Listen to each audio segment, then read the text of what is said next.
Hello everyone and welcome back to UGC NET mentor guys. आज की इस video में हम बात करेंगे जिन्होंने केवल only qualified for PhD qualify किया है कैटेगरी, वो क्या करेंगे आगे, क्या उनके पास अपॉर्चुनिटीज हैं, क्या उनका पीएचडी में एडमिशन हो जाएगा या क्या वो जॉब के लिए भी ट्राई कर सकते हैं। सो आज की इस वीडियो में कंप्लीट इन्फॉर्मेशन हम कवर करने वाले हैं। मेक श्योर आप इस वीडियो को एंड तक जरूर देखिए ताकि आपको हर चीज अच्छे से समझ में आ जाए। गाइस देखिए, यूजीसी नेट के रिजल्ट में एक नई कैटेगरी ऐड करी थी एनटीए ने, जिसमें बोला था कि अब जो है थर्ड कैटेगरी ऐड की जाएगी जिसका नाम होगा qualified for only PhD admission. तो यहाँ पर जेआरएफ कैटेगरी हो गई, असिस्टेंट प्रोफेसर यानी कि केवल नेट वाली कैटेगरी हो गई, और थर्ड कैटेगरी बना दी गई है पीएचडी ओनली। ये इसलिए बनाई गई थी बिकॉज अब जो है पीएचडी में एंट्रेंस एग्जाम नहीं हुआ करेंगे यूनिवर्सिटीज में, और यूजीसी नेट एग्जाम को ही एज कंसिडर किया जाएगा पीएचडी एंट्रेंस एग्जाम, और इसीलिए इस कैटेगरी को बनाया गया था।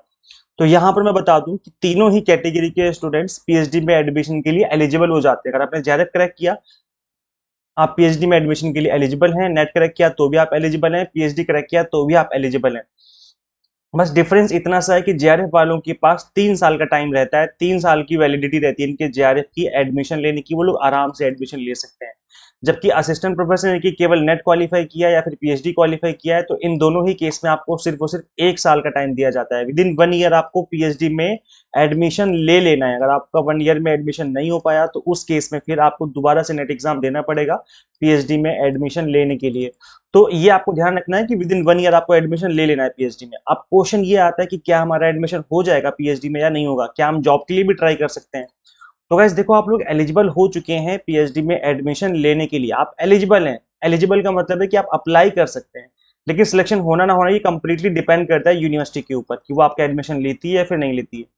देखो गाइस, जेआरएफ के केस में बहुत हाई चांसेस होते हैं कि पीएचडी में एडमिशन हो जाएगा। उसका सिंपल सा रीजन ये कि काफी ज्यादा स्टूडेंट्स ऐसे होते नहीं जिनके पास जेआरएफ होता है, और गिने चुने स्टूडेंट्स होते हैं जिनके पास जीआरएफ होता है। दूसरी बात ये कि यहाँ पर इनको फेलोशिप मिलना स्टार्ट हो जाती है। आपको अच्छे से पता है कि फेलोशिप का अच्छा खासा अमाउंट है, 42 से 45 हजार रुपए आपको पर मंथ मिलना स्टार्ट हो जाते हैं। तो यहाँ पर जीआरएफ वालों को प्रेफरेंस दी जाती है पीएचडी में एडमिशन के लिए। और नेट और ओनली क्वालिफाइड फॉर पीएचडी आप लोगों के पास भी मौका होता है पीएचडी में एडमिशन लेने का। ऐसा नहीं कि पीएचडी में एडमिशन नहीं हो सकता है, बिल्कुल हो सकता है पीएचडी में एडमिशन, लेकिन जीआरएफ के कंपैरिजन में चांसेस कम होते हैं एडमिशन के।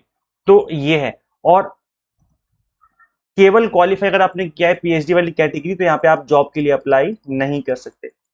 केवल जेआरएफ वाले और असिस्टेंट प्रोफेसर, इन दो कैटेगरी वाले स्टूडेंट्स ही अप्लाई कर सकते हैं टीचिंग पोस्ट के लिए, यानी कि असिस्टेंट प्रोफेसर जॉब के लिए।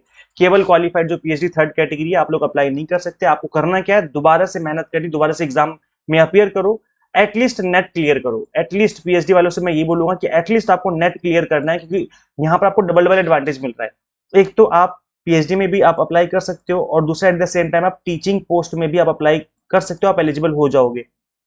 और अगर आपने जेआरएफ क्वालिफाई कर लिया फिर तो आपको अब अदर एक और एक्स्ट्रा एडवांटेज मिलेगा, दैट इज आपको फेलोशिप मिलना भी स्टार्ट हो जाएगी। और प्रेफरेंस दी जाती है हर जगह, चाहे पीएचडी में एडमिशन हो या फिर आपका असिस्टेंट प्रोफेसर जॉब के इंटरव्यू में प्रेफरेंस की बात हो, हर जगह जेआरएफ को प्रेफरेंस दी जाती है। तो अगर आपने केवल पीएचडी क्वालिफाई किया है तो मैं आपको बस ये सजेशन दूंगा कि आप दोबारा से मेहनत कीजिए। अगर आप यहां तक पहुंच गए, अगर आपने ये वाली कट ऑफ क्लियर कर ली है, तो थोड़ी और मेहनत करनी पड़ेगी आपको। आप आराम से असिस्टेंट प्रोफेसर या फिर जेआरएफ तक पहुंच सकते हो अगर थोड़ी सी और मेहनत करी जाए तो जो बिल्कुल फ्रेशर होते हैं जो इस एग्जाम को देने आते हैं, उनसे तो कई गुना आप अच्छे स्टूडेंट हैं, क्योंकि आपने ऑलरेडी सिलेबस पढ़ लिया है, आपने कट ऑफ को भी क्रॉस कर दिया। बस आपको थोड़ी सी मेहनत करके और अनदर जो 2 कट ऑफ है उनको क्रॉस करना है।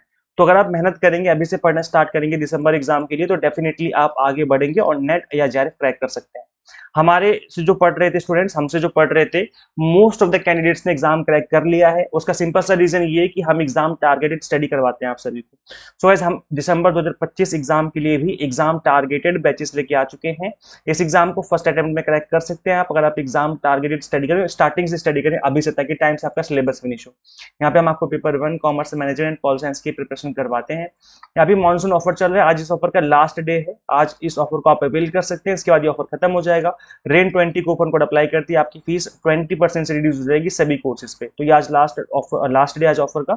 क्या कुछ मिलेगा मैं बता दूं, यहाँ पर कंप्लीट वीडियो लेक्चर्स मिलेंगे आपको बाइलिंगुअल लैंग्वेज में, 100 मॉक टेस्ट मिल जाएंगे। प्रैक्टिस करने के लिए आपको अलग से परचेज नहीं करने पड़ेंगे, और आप पीडीएफ नोट्स डाउनलोड कर सकते हैं, चाहे तो प्रिंट आउट निकाल सकते हैं, ये आपकी चॉइस रहती है।